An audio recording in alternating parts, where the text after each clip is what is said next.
demande des règles. Des règles, mais aussi une frange tranchante de chefs qui ont décidé. Nous avons eu des viatiques extraordinaires. D'abord, je fais un clin d'œil à Talibé Cheikh et Malik Diop. D'abord, disait des choses extraordinaires.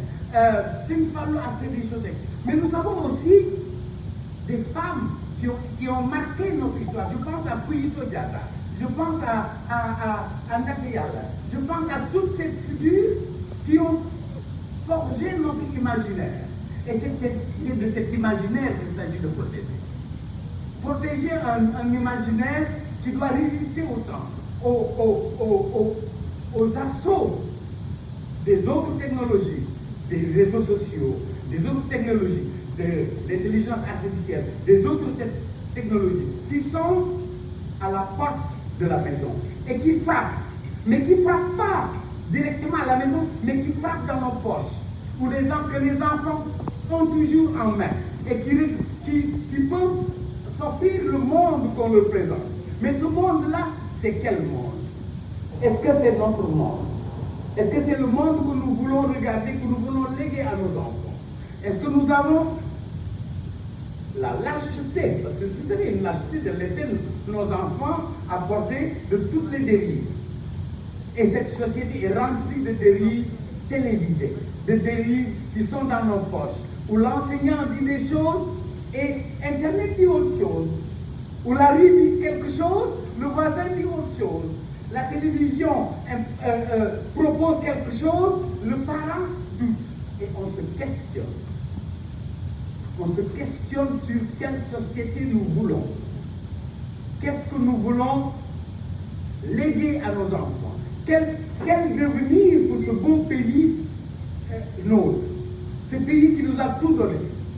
Je disais tantôt, je parlais à M. Marie-Louian ce matin, je lui disais, ce pays a tout. Nous avons un pays extraordinaire. Et quand j'en parle, les gens disent, mais lui, c'est... Non, je le crois sincèrement. Je pense que tous les Sénégalais sont sûrs d'une chose, c'est que nous avons un pays extraordinaire que nous devons préserver. Et cet imaginaire-là, notre imaginaire qui a bâti, qui a fait de beaux enfants, qui nous a permis de rayonner dans le monde. Je suis fier de montrer mes films, comme d'autres sont fiers de montrer leur musique, d'autres sont fiers de montrer leur pas de danse.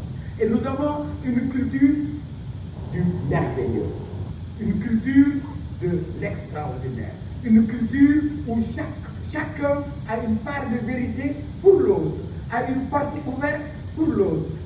Les maisons ne sont jamais fermées. Nous sommes tous. Et une chose, à chaque fois qu'il y a un deuil, opposition, comme pouvoir public, ils se retrouvent, ils se donnent des accolades. Nous avons des espaces communs de paix. Ces espaces communs sont le ciment de notre devenir. Et moi, je vais terminer juste en disant une chose qui me tient beaucoup à cœur. Je suis un peu bavard, mais je vais dire. Vous savez, nous avons une chance extraordinaire d'avoir deux jeunes, je peux les appeler des jeunes, moi, que je ne connais pas. Les gens pensent que moi je ne connais ni le président Diomaye, ni le premier ministre. Je ne les ai jamais rencontrés. J'ai vu deux porteurs de monde et de vision, deux patriotes, pas au sens d'un parti, mais au sens de notre humanité. Nous devons réenchanter le monde, aider le monde à nous regarder. Il y a une jambe qui manque au monde, c'est pourquoi le monde ne marche pas. Le monde profite parce qu'il y a une jambe majeure qui manque, cette jambe c'est l'Afrique. Et le Sénégal doit être cette jambe qui doit montrer la voie, qui doit donner le ton, le là. Le Sénégal est un pays qui doit donner le là. Et nous avons aussi quelque chose d'extraordinaire qui nous...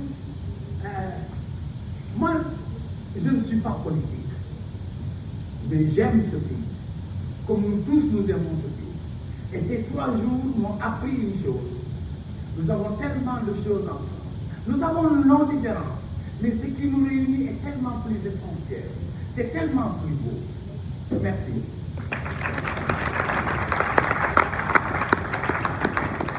Merci. Merci beaucoup. Je me fais des petits plaisirs comme ça. Les gens que je kiffe,